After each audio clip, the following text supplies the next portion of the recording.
Around last November, I became alarmed at my ever-increasing weight. I'm usually pretty strict with staying under 170 pounds, which would be around 12 stones for you British. But after Thanksgiving, my weight jumped to between 172 and 173. And even after trying to cut back on my eating, I just couldn't seem to get under that 170 marker. Finally, I decided I needed to get radical, and I changed my dinner meals from a standard low-carb meal to mostly carnivore. And I started eating far less for dinner than I had before. Sometimes I'd just eat a couple of boiled eggs as my dinner meal, and sometimes a single hamburger patty about a third of a pound size. And gradually the weight started coming down, but if I ever broke my new dinner meal rules very much or for very long, the weight would immediately jump back up. I decided I needed to get to 165 or below as a normal weight, and I'm still not even there yet, but I'm getting there. I'm doing better. These days I'm averaging between 166 and 168. And as I've gone through this process, a great revelation has occurred to me. You might say lightning struck my brain. I simply just can't eat the way I used to eat, even though I've been low carb for a long time. But still, I have to eat less in order to stay the same weight I was 10 years ago. And that got me to thinking about other areas of our health that change and evolve as we age. Type 2 diabetes itself is a condition that is usually age-related. Most of you watching my channel regularly were not diabetic in your 20s, and you never even thought about diabetes. You had no idea what an A1C score was. You hardly knew what insulin did. And the idea of taking a fasting glucose test in the morning was as alien to you as, well, getting tattoos put on the bottoms of your feet. That was then, this is now. Now you know all too much about A1Cs and fasting glucose and the roles of your pancreas and the insulin it produces. What happened to you? What happened is you got older and your body became less and less able to handle the carbs and sugars that you'd been throwing at it for decades. What you could easily handle in your 20s is a huge, nearly insurmountable problem in your 60s. But it's not just true with diabetes, it's true in so many areas. I remember reading of a young man who had experienced concussions while playing football that affected his brain. And they said in this report that at his youthful age, he now had the brain of a 65-year-old. Well, that gave me pause because at that time I was around that age. And here they were talking about a brain of a 65-year-old as though it was just hardly worth anything. I thought to myself, whoa, have I really slipped that much since my youth? But when I stop and think about it, I have slipped, at least some. I don't speak as fluently as I did when I was younger. I pause longer for words and memories to come as I speak, and I forget things that I would never have forgotten in my younger years. We're running down, my friends. Hate to be the bearer of bad news. We're born with bodies that have an expiration date on them. We were at our physical peak around the age of 30, and probably we hit our performance peak somewhere between 35 and 55.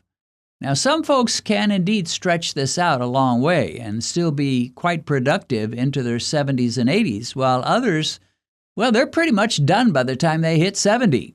And, of course, some never make it that far. We cannot do anything about our physical mortality, of course. We're all merely visitors to this earth, here for a very limited time. And as we age, our bodies change, and usually it's not for the better. I've noticed several different changes besides weight and my inability to process carbs and sugars in my own life.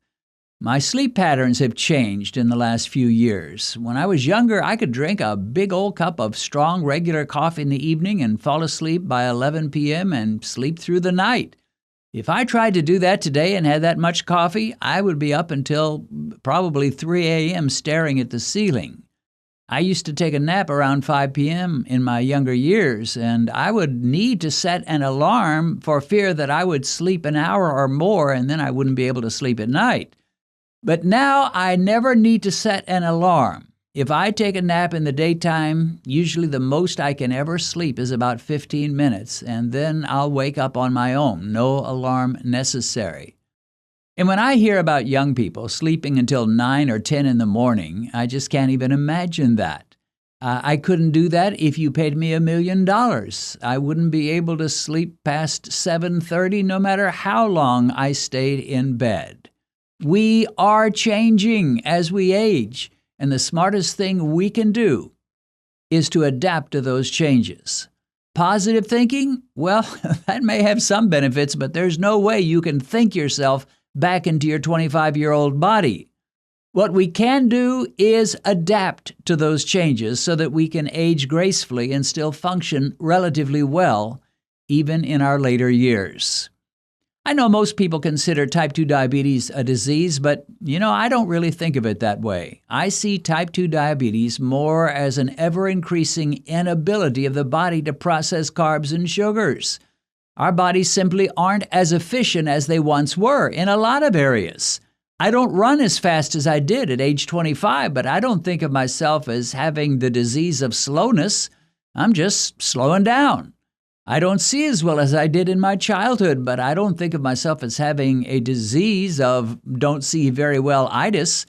I just don't see as well as I did when I was young. I cannot sleep as well as I could when I was younger. But it's not due to a disease. This is the case with almost every person my age. And so I adapt. I limit my caffeine to mostly mornings and afternoons. I used to be able to do 70 push-ups at a time. But the day came when I could no longer do that, and just doing push-ups or bench presses would give me a strain in my back. I used to jog. Now I walk. To spare my knees, I used to eat sugary desserts nearly every day or every evening. Then I started eating keto desserts most days or evenings. Today I eat a keto dessert maybe once or twice a week. It used to be that on my low-carb diet, I could eat as much low-carb food as I wanted in whatever portions I desired and still stay slim. Today, if I did that, I would blow up like a balloon, even with low-carb foods. I used to eat 3 good-sized low-carb meals every day. I was still slim. Today, I usually drink bulletproof coffee in the morning, and I have a very light carnivore meal as my dinner. The only meal where I get completely full is my lunch these days.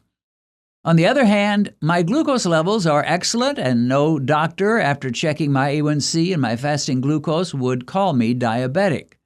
For someone who inherited some major diabetic tendencies from my mom, I'm not doing too bad, and I'm not complaining. In the U.S., the department store called Sears once ruled over all its competitors. It was the mother of all department stores.